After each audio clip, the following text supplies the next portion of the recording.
Morning, Sam. Top of the morning to you, sir. How's that smoothie you had this morning? It's pretty good. Yeah? You back Pretty on the good. wagon? So is this coffee. I'm kidding. It's coffee. I know, but you're back to the smoothies and the veggies Yep. and back I'm on the on- fitness train, right? I'm on best behavior. There'll be no penance around this house anytime soon, partner. We're on best behavior, though I have earmarked the full moon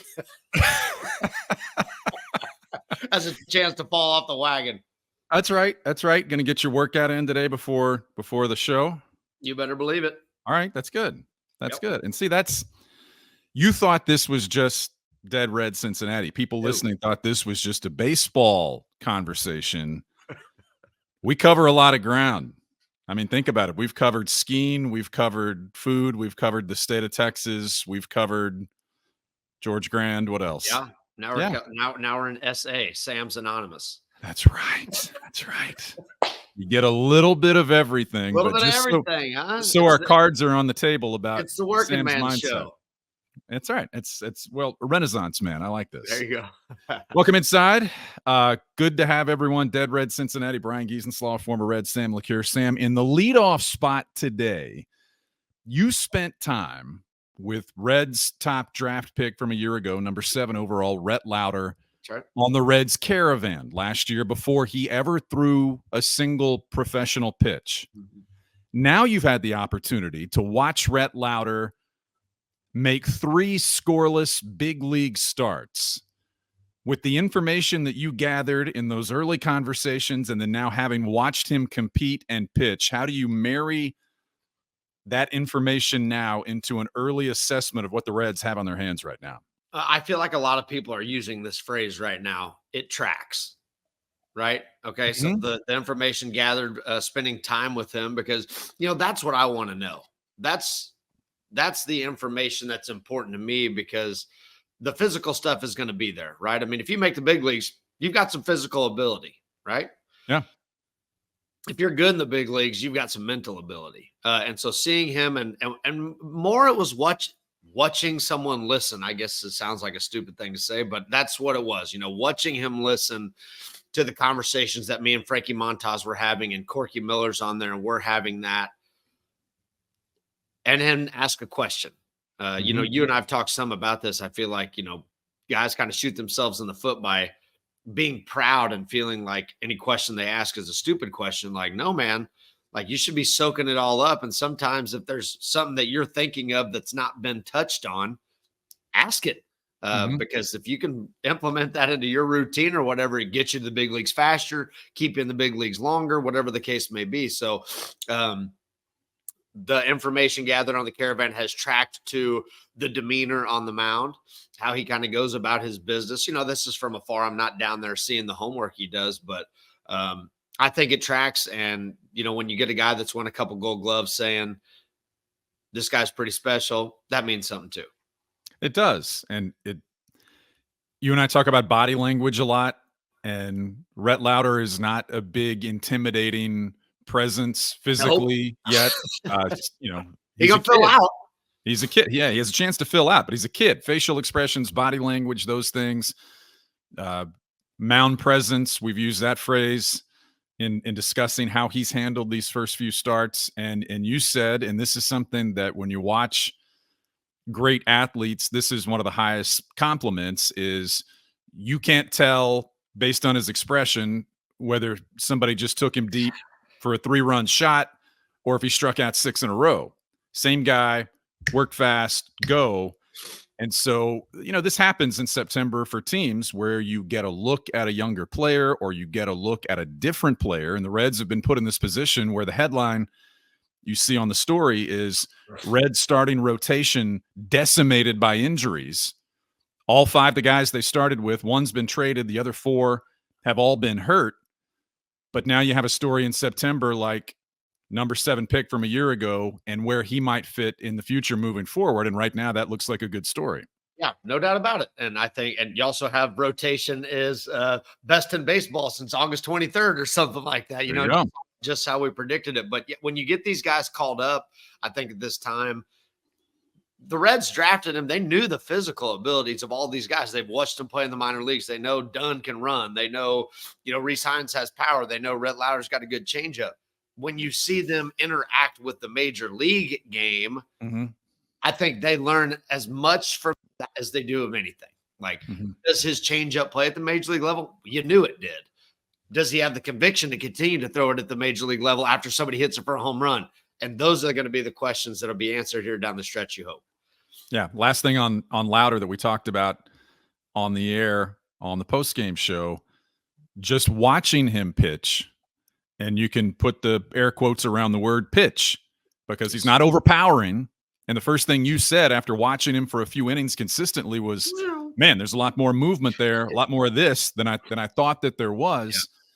Yeah. And in the day when power and velo and strikeouts are king, watching someone do what he did, the way that he did it, the night before, watching Nick Martinez to a lesser degree, but certainly Martinez is not firing 98 up there. No. Watching those guys pitch, I think, has been a refreshing approach or thought about the future of what the rotation could look like. I agree with that. And I think you're going to see that spill over some with, I think you'll see Hunter Green and some of these other guys, I refer to it as letting off the gas. Rett Louder has more. And that's why I really like him so early, because he's willing to back off the gas and throw the sinker in there to get the double play ball, lean on that, he said, because he can keep the ball on the ground. Right. He was drafted because throwing 94, 97. Like, it's there. He can use it. Now, obviously, he's at an innings threshold he probably hasn't been to. There probably is some fatigue. But if to go out there and have the self-confidence to pitch at 93, 94, whatever it is with the sinker, but be able to back it up there with a 96 four-seamer I think that is acumen. Acumen? Yeah, I think I found a thesaurus somewhere. I know. Remember when we first started and you said we're going to keep a thesaurus at the desk because you struggled for words? Your vocabulary is masterful these days. Cheers to that. Cheers. Cheers. All right, that's Rhett Lowder. So, in a big picture perspective, taking into account the Rhett Lowder story, a few of the other, I don't want to call them surprises, but good stories the Reds have found in the midst of some not so good results down the stretch, which everybody's going to find themselves in a situation like this from time to time. But if you get bogged down in the big picture of losing and don't find or take advantage of the opportunity to discover something else like a younger player or a different player, then shame on you. Reds have found some of those. So how does that shape and form what is the outlook for this team in the month of September, knowing that when you play that final game on September 29th, that's the last game this year? You're talking about the roster itself. How does that shape kind of moving forward? No, I'm asking you for the players in the clubhouse that have to show up every day knowing that the end of the road is in sight. There's no more light at the end of the tunnel. They're not going to make the postseason. Their mindset is, I think you have to give them a day of, whenever that day might have been. It probably should have already happened, to be honest with you, if we're being realistic. I mean, you start talking about mathematical equations, stuff like that, you lose me there. But they're not mathematically eliminated, but they've been eliminated for, in my opinion, a couple weeks.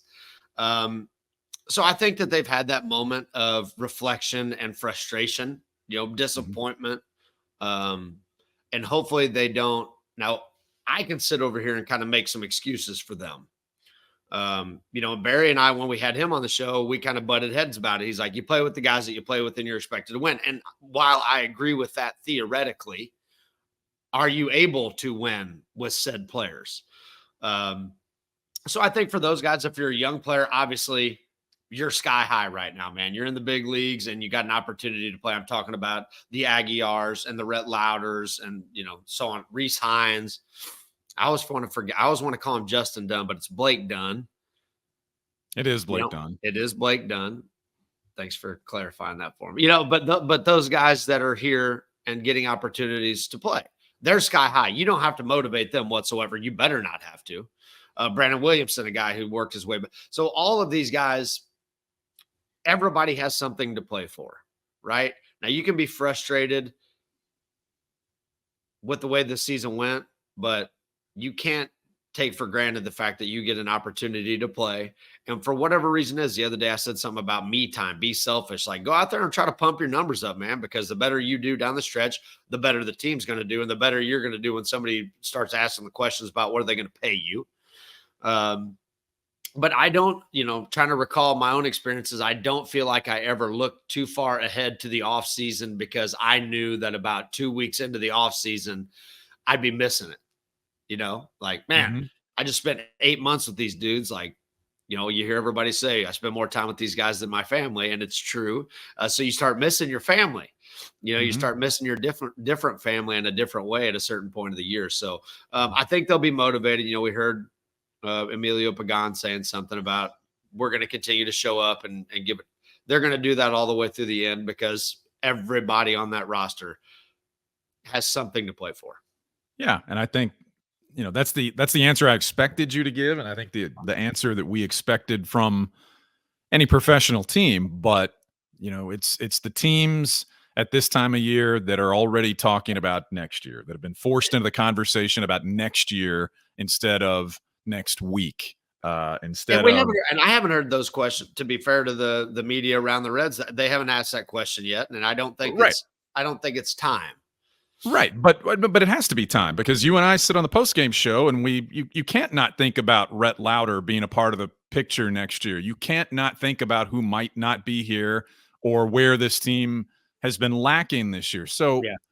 I'm just saying those conversations get pushed to the front earlier in a season where as you said, for a couple of weeks you felt like there's not going to be a postseason. Yeah. No, you don't dwell on it, but if you're not thinking that way now, then you're doing a disservice because it's a constant striving to make this a better team and a better franchise moving forward. And if you have the opportunity to start doing that now, go ahead and do it. You should. You have to.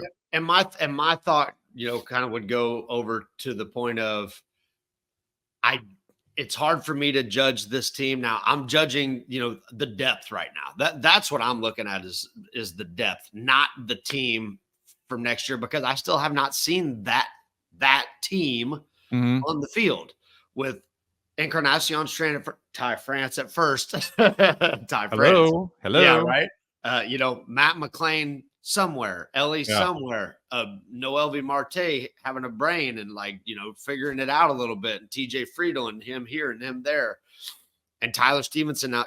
I haven't seen that team, and Mhm. Hunter Green, Liddell, all the rotation. Like I want to see that collection of players, and so I'm thinking about what they look like on the field, and then like, okay, here's your depth. So I'm getting a look at what I think is depth and what can the team withstand if they lose this guy. Okay, well, then you lose Nick Liddell, you plug in Brandon Williamson.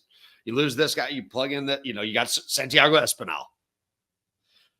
So that's more of what I'm looking for down the stretch. And yeah, of course, I'm thinking about how the pieces put together, but that'll be interesting.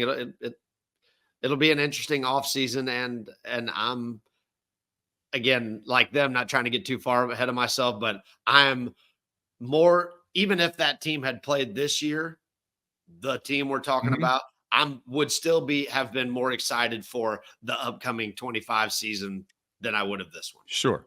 I agree. And last thing, the Reds put everyone in this position by playing ahead of schedule Yeah, last year. right on. You can't say where the schedule is, but they put it out there and made you think and made you see Then it was expedited. right. But all along, I think 25 was, without some external factors, the most realistic target season for, okay, here we go. Yeah. And everything that's happened in the last 2 years leading up to 25 will impact and influence 25 in one way or another. And that's where we are right now in September is important. And the players we're seeing, the performances we're seeing are important for next season. I'll ring it myself. Oh, wait, I don't know why I rung it. We have this. Just to shut me up, probably. No, that's okay. This is good. You brought this up last night. There's a game in Los Angeles, Cubs and Dodgers, and in that game, Ohtani's at the plate, and Shota Imanaga for the Cubs is on the mound, and there was that. Yep.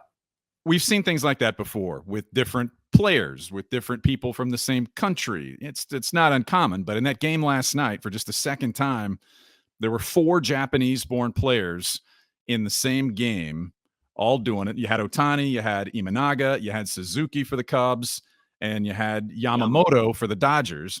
$325 million, Yamamoto. And he looked for 8 strikeouts. He looked worth every penny of it. He did. He did. But you brought up and you said, look, here's our game. Here's an example of the growth of our game. Here's an example of the international feel, but oneness of the game of baseball. What all kinds of emotions or thoughts did you have about that when you saw that? Well, I just think about the reach, you know, and how Major League Baseball's done, you know, with playing games over in England and playing games, you know, in different parts of the country to spread the game, and the different clinics that, you know, the union and players association does. Buried as doing some things over in Saudi Arabia, you know, so you're just like, you know, you're lengthening the web. What struck me about it is, you know, the respect that those players have for each other. And that's just the way their culture is. You know, I went over and played in the Dominican for a couple of years. And when I was playing just in pro ball here in the minor leagues for the Reds, it was like, man, these Dominican players, these Latin players, they huddle together. You know, they're like scared to leave each other's side almost. And not to that degree. I'm being over dramatic, of course, but I was like, man, I don't get that, you know? And then I went over there and I got that, because I was like, where are the white dudes? You know, like, because I didn't speak the language. I mean, that's essentially what it was. Sorry, maybe that's not overly PC, but like, where are they at? Like, so somebody I can have a conversation with. I learned more Spanish over there in the couple months I was there. The relationships that I built back in America because of the time spent there, because they had seen me playing in their country, their winter league. I got a better understanding of what they were about and where they were coming from, as far as, you know, maybe feeling, no pun intended, out on an island, you know, here in America. One of the definitely most important experiences of my life. Certainly my baseball career, but my life in general. It's what made me fall in love with, you know, international travel, wanting to go and experience a new culture. So I think that, short story long, as usual, you know, to have the diversity within our game and respecting and acknowledging the cultures of all of those different countries, I think is really important. And I think that in itself helps grow the game. Is Shohei Ohtani playing Major League Baseball? If Major League Baseball hasn't done some of this outreach to other I don't know that. Probably not. So to have all those guys on the field, I think it was a nice little feather in the cap for Major League Baseball, our country, our world, that you can see so many different cultures come together, getting along, working towards the same goal. No, there's no alliteration in this. Another big word. But no, I thought it was really neat, and I thought it was noteworthy. Was kind of the main thing. There you go. No, I agree. That's really well said. I'm glad you brought it up. I'm glad you used the words respecting and acknowledging. Those players are here because they're good. Yeah. They're here because they're good players like everybody else. But the game grows that way. But for you, I think, you know, you just, you know, I don't want to preach here, but your little story about, you don't understand until you put yourself in that situation. You can't. We can't. And that's, you know, not to get off on a tangent, but, you know, please do. I do it all the time. No, but just in terms of life, baseball, everything, we're so quick to assume or make assumptions or assign someone something we think about them, having never been in that position. Yeah, I agree with you. And your perspective changed. Your perspective changed when you were in that position. And I'm good celebrating some cool moments like that, like we saw at Dodger Stadium, and celebrating the fact that you have a game of baseball that is internationally represented. You can see it in the stands with the fans that come to see different players and different groups of players and different teams. And that still makes it the great American pastime, because that's what we should be celebrating. Very well said. All right. Now to completely digress from where we were there to let's go the other way to where we've been the last couple of nights at work, when LeCure has been bringing the raw veggies back to work. You bet. And Gies is trying to eat a salad, trying to mix in a salad every now and then. You betcha. As we've had those conversations about, man, that's, I'm trying. I'm really trying to be a little bit better. And so that got us talking, because we're constantly thinking about the things we're not getting to eat or drink right now. It's sad. It's sad. It made me sad when we talked about it. But it also brought forth a five and dive that you thought of, that I thought, okay, sure. As long as we're on the subject, as long as we're, ruining ourselves with thinking about things like this. Let's dig the knife a little deeper. Let's do it. Let's dig it a little deeper. So five and dive, it's just a straight this or that for you. All right. Number one, bourbon or beer? Bourbon. Okay, and this one takes us to the press dining at Great American Ballpark. Ooh. The ice cream machine or the cookies? Ice cream machine. Damn, I go back and forth. If they have usually, oatmeal, sometimes I'll take the cookie, crumble it up, and put it in ice cream. Put it in the ice cream. You better believe it. Even better. Which is even better. Steak or pasta? Steak. Okay, yeah. I mean, yeah, steak. It's definitely yes, but I mean, don't get me wrong. Now, I love some good pasta, but if I'm thinking, I'm going to go out for a nice dinner, it's going to trend towards steak. It's going to be steak. All right. Coke or Dr. Pepper? Dr. Pepper. You couldn't have been my honorary Texas brother and not said Dr. Pepper. Okay, good. No, I love both, but Dr. Pepper is Texas. That's what it is. All right, fifth and final question for five and dive: Ford or Cadillac? Oh, you son of a geese! Just saying. I got a little bit more of a history with Ford, so I'll go Ford. I did recently pick me up a Cadillac, and it's pretty sweet. But I mean, there will only be one 2007 Ford F-150 that's near and dear to my heart. So I'm going to go for it. But damn you for that. I just loved it. I love. Yeah, I just looked adoringly out the window at this truck I haven't driven in like 2 weeks, and I'm like, I feel bad for not driving it. I'm like, I know it's like the dog that you haven't played with or taken for a walk in a while. That's right. You might need to bring that to work today. All right, the last thing, the stretch. We'll do this in a couple of minutes, but Whit Merrifield brought this up. He was hit in the head by a 95 mile an hour fastball from a rookie pitcher.